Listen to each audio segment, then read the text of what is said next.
Musa naik ke gunung mengambil 10 perintah Tuhan. 10 perintah Tuhan. Ini 10 perintah Tuhan itu yang keenam adalah jangan membunuh. Begitu Musa turun gunung, turun ke bawah, orang Israel semuanya sudah bimbang dan ragu. Akhirnya apa? Dibunuhlah 3.000 orang lebih, nggak salah, lewat dipatok dengan ular. Tapi dalam 10 perintah Tuhan itu, jangan membunuh. Tapi begitu turun, hampir 3.000 orang lebih dibunuh.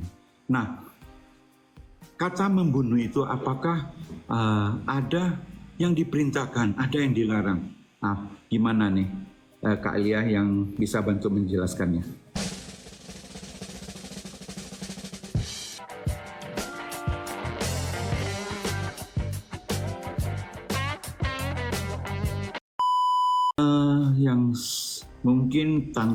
Mungkin Elia bisa memberi penjelasan. Saya melihat di Alkitab, Musa naik ke gunung mengambil 10 perintah Tuhan. 10 perintah Tuhan. Ini 10 perintah Tuhan itu yang keenam adalah jangan membunuh. Begitu Musa turun gunung, turun ke bawah, orang Israel semuanya sudah bimbang dan ragu. Akhirnya apa? Dibunuhlah 3.000 orang lebih, nggak salah, lewat dipatok dengan ular. Tapi dalam 10 perintah Tuhan itu, jangan membunuh. Tapi begitu turun, hampir 3.000 orang lebih dibunuh. Nah, kata membunuh itu apakah ada yang diperintahkan, ada yang dilarang? Nah, gimana nih Kak Elia yang bisa bantu menjelaskannya? Terima kasih. Bahkan Pak, kalau kita mengkomparasi kepada apa yang dilakukan Israel pun, mereka membunuh ketika masuk ke tanah Kanaan. Padahal, ingat ya, 10 hukum itu bukan hukum Taurat ya. Itu dasatita, beda ya. Itu hukum universal. Hukum Taurat itu yang 613, misfot. Jadi, jangan sebutkan 10 itu hukum Taurat, bukan. Itu 10 hukum. Nah, 10 hukum ini diberikan jangan membunuh. Nah, itu diberikan kepada Musa sebagai tanda bahwa manusia itu harus mengasihi yang lain. Jadi, kalau kita lihat Pak, hukum pertama sampai hukum keempat itu relasi kita dengan Allah. Akulah Tuhan Allahmu, jangan sebut namamu sembarangan, jangan berbuat maling ke patung, dan kuduskanlah hari Sabat. Hukum kelima sampai hukum ke-10 itu mengatur relasi kita dengan sesama manusia. Nah, hukum inilah yang kemudian disempurnakan Yesus Kristus, kasihi Allah dan kasih sesama. Kalau kita kasihi Allah, kita lakukan 1 sampai 4. Kalau kita mengasihi sesama, maka kita lakukan 5 sampai 10. Nah, ketika hukum itu diberikan kepada Musa, dibagikan kepada bangsa Israel, tetapi ada yang terbunuh bangsa Israel. Kenapa mereka terbunuh? Kenapa mereka ada yang dibunuh? Kenapa mereka ada yang mati?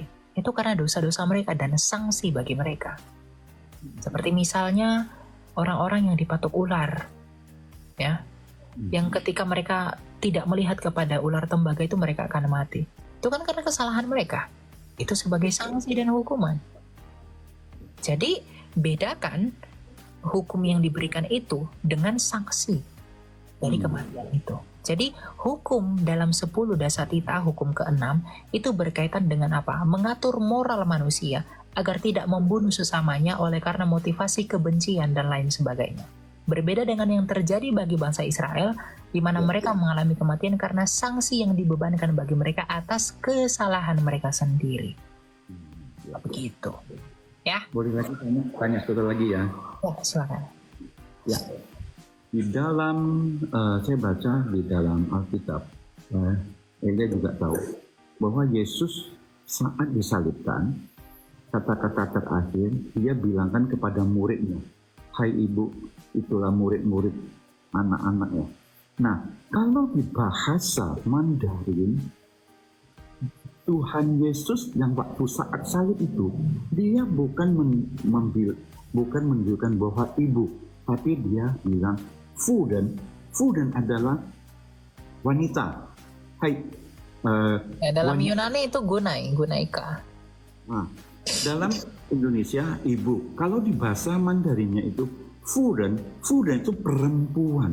Nah, saya pernah dengar pendeta sudah bilang, saat itu Yesus itu mengatakan bahwa itu, hai perempuan, kok bukan panggil ibu? Nah, mungkin posisinya saat itu, nah Yesus itu sudah di atas, bukan anak. Tadi dia sudah menjadi Allah. Apakah demikian?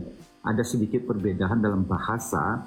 Kalau bahasa Mandarin, furen itu adalah perempuan. Hai perempuan, kok dia bukan panggil ibu?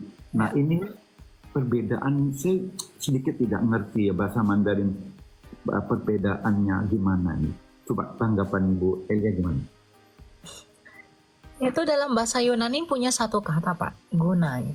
Jadi gunai itu bisa diartikan perempuan, wanita, atau bisa juga disebut ibu. Misalnya atau bisa juga disebut istri. Gunai itu punya banyak arti, tergantung konteksnya. Ya, jadi sebenarnya itu tidak masalah ketika Tuhan Yesus berkata, gunai, perempuan, ibu gitu ya. Itu nggak masalah karena memang si Bunda Maria itu memang adalah ibunya Kristus dan sekaligus perempuan. Karena kata guna itu seringkali digunakan bagi mereka yang masih perawan. Nah, Bunda Maria kan perawan. Iya. Jadi nggak masalah mau dia panggil Yesus kadang umat-umat sesat abad ke-7 itu sering menggoreng itu dengan menafsirkan sebagai istri. Ya, padahal malaikat juga pernah manggil Maria itu sebagai gunai. Lalu apakah malaikat mengistrikan Maria? Kan bukan begitu. Gitu. Jadi memang itu kekayaan bahasa. Itu nggak ada masalah. Gitu. Ini bukan satu lagi nih. Mungkin satu terakhir. Ya. Bukan satu pertanyaan. Yang satu, kita kan semua yang sudah menerima Yesus sebagai juru selamat. Kita sadar dan diterima dan kita semuanya dibaptiskan. Nah, banyak sekali ya kita sebagai pengikut Yesus kan dibaptiskan, kita sadar bahwa kita terima Yesus sebagai juru selamat. Ada terkadang jemaat melihat mujizat sehingga dia percaya. Ada yang benar-benar dari kecil, mereka sudah dari kecil dibawa ke gereja sehingga mereka dibaptiskan menerima Yesus sebagai juru selamat. Ada melihat kesaksian sesuatu baru percaya. Tidak seperti contohnya seperti murid-muridnya. Yesus udah dibangkitkan dan harus dibuktikan. Lihatlah tulang rusuknya yang ditusuk. Sudah itu tangannya, melihat bukti baru percaya. Nah, di zaman kita ini, kita kan tidak mungkin jamah pakunya bekas paku, bekas apa itu, kita tidak melihat. Apa iman kepercayaan kita lebih baik dengan murid-murid yang saat itu? Kita tidak melihat, tapi kita lebih bisa percaya. Karena setahu saya, setiap jemaat yang sudah menerima Yesus sebagai juru selamatnya, semua berbeda. Ada yang melihat kesaksian, ada dari kecil udah terima Yesus sebagai juru selamatnya, dan banyak sekali.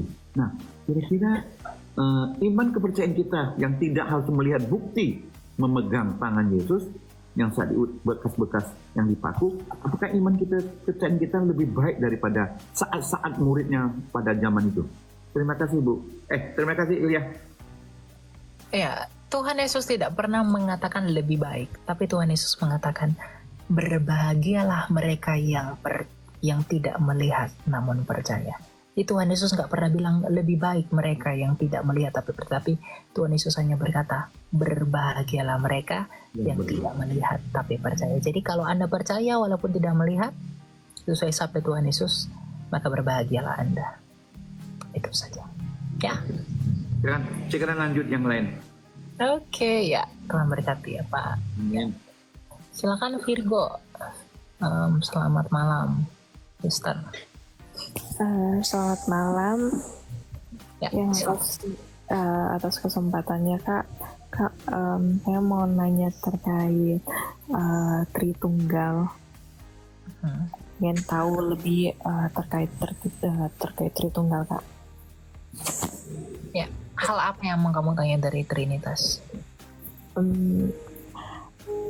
Secara keseluruhan sih, Kak, memang belum terlalu tahu, hanya sekedar dengar-dengar aja gitu. Oke, bentar ya. Ya. Saya bantu kamu memahami dari gambar.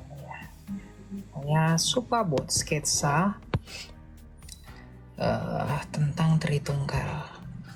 Sebenarnya saya sudah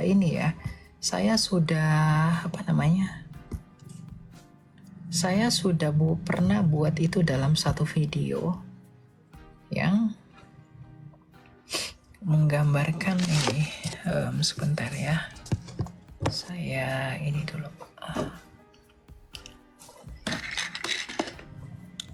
Bentar ya. Saya ini dulu ya. Agak berantakan soalnya mejanya ini. Oke. Nih ya, kamu bisa belajar dari sini dia. Nih ya, saya begini dulu. Ini nggak kelihatan ya? Oke. Ini kelihatan ya? Saya singkirin. Nih.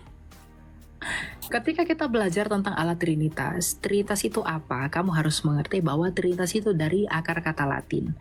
Ya, Trinitas itu dari akar kata Latin yang artinya yang berasal dari dua kata, yaitu tri dan unitas, yang artinya tri itu adalah tiga, unitas itu adalah keesaan atau persekutuan. Ya, jadi Trinitas itu adalah artinya ketigaan yang esa atau uncompounded singleness. Nah, ilustrasinya Allah yang esa di dalam 1 Korintus 8 ayat 6. Allah yang esa itu adalah Sang Bapa. Sang Bapa ini nama perjanjiannya adalah Yod-He-Vav-He, yang artinya adalah Sang Ada. Nah, sifatnya Sang Bapa ini adalah transenden, tak terhampiri dan tidak kelihatan.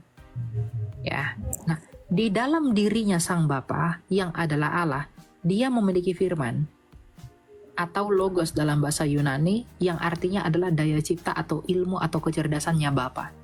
Jadi firman itu adalah kecerdasannya Bapa sendiri, karena dalam bahasa Yunani adalah logos. Seperti misalnya teologi itu dari kata Yunani theos dan logos. Theos itu artinya Tuhan atau Allah, maka logos itu artinya ilmu. Jadi teologi adalah ilmu tentang Allah. Ya. Jadi Bapa itu memiliki firman atau logos, itulah daya ciptanya yang olehnya, yang dimana Bapa ini menjadikan segala sesuatu menggunakan firman-Nya atau akal budinya ini. Dan akal budinya itu adalah Sang Anak, disebut sebagai Sang Anak, itulah Yesus. Nah, selain memiliki firman, Sang Bapa ini memiliki roh, yang oleh roh ini ia menghidupi segala sesuatu. Ayub 33 ayat 4, itulah Roh Kudus. Ya, jadi Sang Bapa, firman-Nya Bapa atau Anak yaitu Yesus, dan rohnya Bapa yaitu Roh Kudus, itulah Trinitas. Ya, jadi Bapa, Anak, dan Roh Kudus itulah Allah yang esa. Karena tidak mungkin Sang Bapa itu tanpa firman. Kalau Sang Bapa tanpa firman atau akal budi, berarti Bapa itu bisu. Kalau Sang Bapa tanpa roh, berarti Bapa itu mati. Jadi Allah yang esa itu harus Bapa dengan firman dan dengan rohnya. Ya, jadi Allah itu harus Allah yang hidup dan Allah yang dapat mencipta. Yaitu Allah Sang Bapa yang memiliki firman dan roh. Dan Bapa, Anak atau firman dan Roh Kudus, itulah Trinitas. Jadi Trinitas itu berbicara tentang bagaimana Allah yang esa itu tidak berurusan dengan berapa jumlah Allah. Ya, jadi Trinitas itu berbicara tentang seperti apakah Allah kita yang satu itu. Oh, ternyata Allah kita yang satu itu adalah Sang Bapa yang memiliki firman dan roh. Kalau Bapa ini adalah Allah, maka yang di dalam Bapa pastilah Allah. Firman yang di dalam Bapa pastilah Allah. Roh yang di dalam Bapa pastilah Allah. Kalau Bapa ini adalah Tuhan, maka firman yang di dalam Bapa pastilah Tuhan. Dan roh yang di dalam Bapa pastilah Tuhan.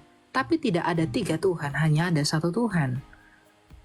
Ya, bukan berarti ada 3 Allah, tapi hanya ada 1 Allah. Sama seperti kamu, kalau tubuhmu adalah manusia, maka firman yang di dalam tubuhmu dan roh yang di dalam tubuhmu pastilah manusia. Tapi tidak ada 3 manusia, hanya ada 1 manusia. Dan ketika firman Allah itu menjadi manusia, berinkarnasi. Inkarnasi ini artinya di dalam daging. Dari kata Yunani ini inkarni. Karni itu daging, makanya karnivora itu pemakan daging. Jadi inkarni itu di dalam daging. Dan ketika firman itu menjadi manusia di dalam daging, lahirlah pribadi bernama Yesus. Dan Yesus ini tentu punya dua kodrat. Dia adalah Allah karena dia adalah firman Allah, dan dia menambahkan kodrat kemanusiaan. Dan ketika dia mati dalam keadaannya sebagai manusia. Jadi tidak sulit untuk dipahami. Karena Trinitas ini berbicara tentang bagaimana Allah, bukan berapa Allah. Gitu ya? Iya, Kak. Oke, mengerti atau gimana? Iya, mengerti Kak, udah paham. Ya. Ya, makasih banyak ya Kak. Tuhan berkati. Oke, Tuhan berkati ya.